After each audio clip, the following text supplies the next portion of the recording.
Assalamu алейкум. Бүгін углеводтор деген теманын алқағында сіздерге мүмкін болушунча жеткиликтүү жана пайдалуу болгон маалыматтар менен бөлүшкөнгө аракет кылайын.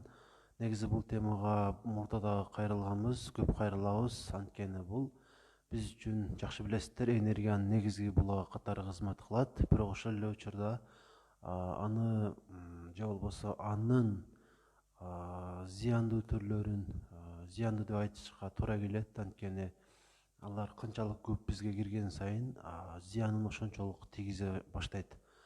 Эми сөз башынан болсун. Углеводдор негизи ар кандай түрлөргө бөлүнөт. Ошол түрлөрдү негизи ар бирин айтып отурбайын. Мен жөнөкөй тил менен эки түрдүү гана углеводдор бар деп сиздерге айта берейин. Эки түрдүү углеводдор бар. Жеңил жана шашпай сиңе турган деп экиге бөлүп алсак болот.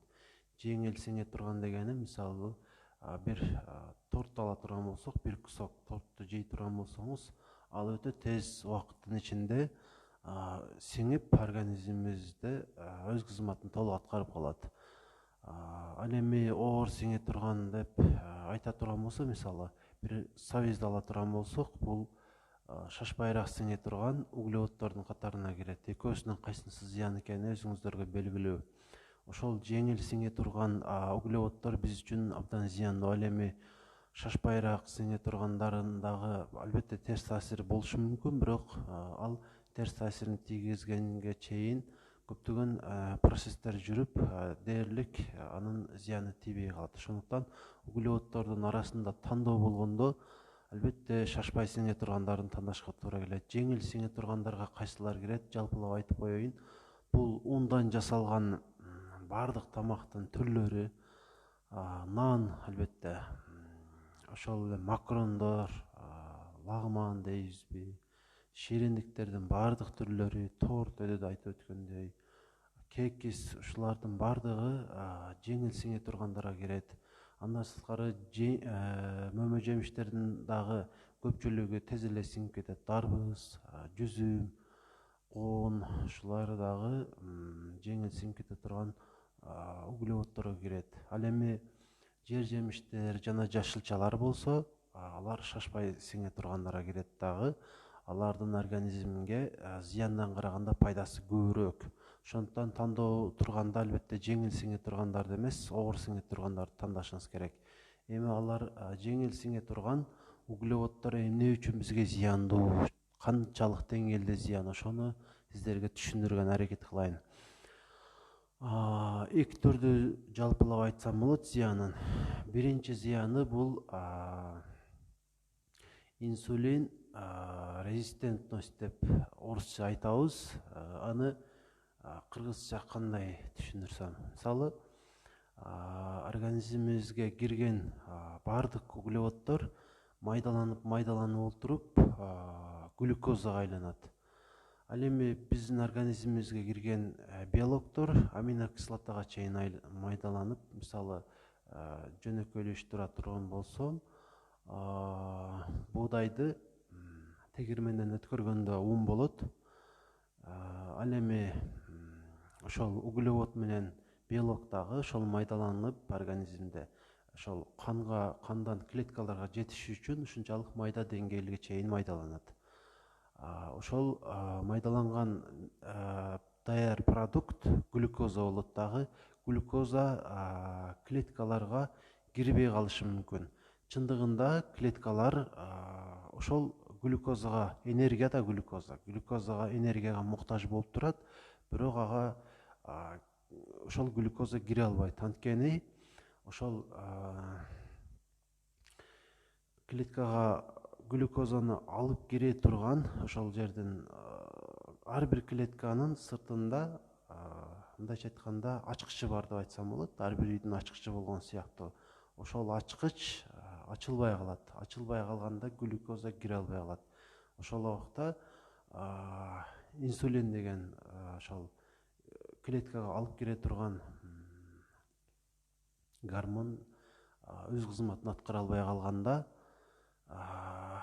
кант диабети деген коркунучтуу оору пайда болот.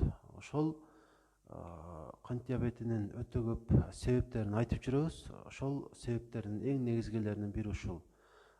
Жеңил сиңе турган углеводдорду жей беребиз. Ошол углеводдор көбөйгөн сайын глюкозага айланып, аларды клеткага киргизиш үчүн ошончолук көп деңгээлде инсулин бөлүнүп чыгышына туура келет. Инсулин канчалык көп бөлүнүп чыга берген сайын ал көбөйүшү мүмкүн, бирок акыры барып өз кызматын аткара албай калат. Ошол сапаты ошол глюкозаны клеткага жеткиргенге жарабай калат.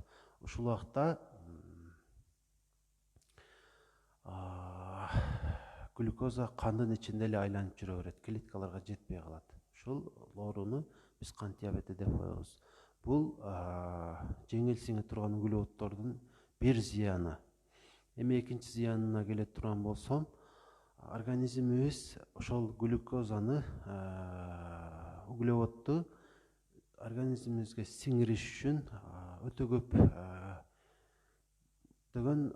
микроэлементтерди колдонушуна туура келет. Мисалы, синкти колдонушуна туура келет, магнийди колдонушуна туура келет, калийди колдонушуна туура келет.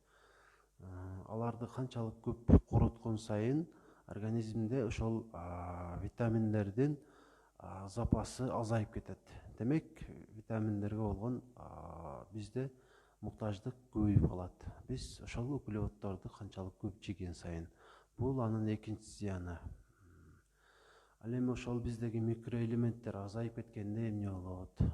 Ошол нерсе, алардын кызматы негизи витаминдердин бизге келген ошол биздеги боло турган өтө көптөгөн зат алмашуу процесстеринде өтө активдүү катышып, биздин оорубузду жеңил кылыш керек деп айтсам болот. Организмибиздин өтө көп кызматтары бар. Эгерде бизде ошол витаминдер азайып кете турган болсо, бардык процесстер начарлап кетет.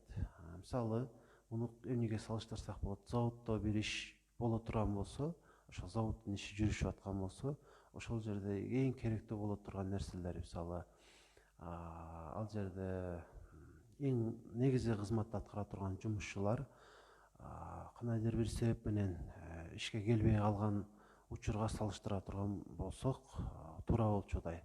Ушул витаминдердин жетишсиздигинен бизде ушундай кыйынчылыктар жаралат. Ушул эң чоң эки зыян углеводдордун, билдиңиздер. Ушул зыяндарга туш болбош үчүн албетте эмне кылыш керек экениңиздерди өзүңүздөр деле туура түшүнүп калдыңыздар деп ойлойм. Жеңил сиңе турган углеводдорду такыр токтотуш керек.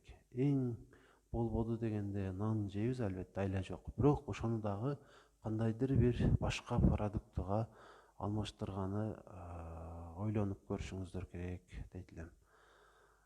Негизинен азырынча ушул.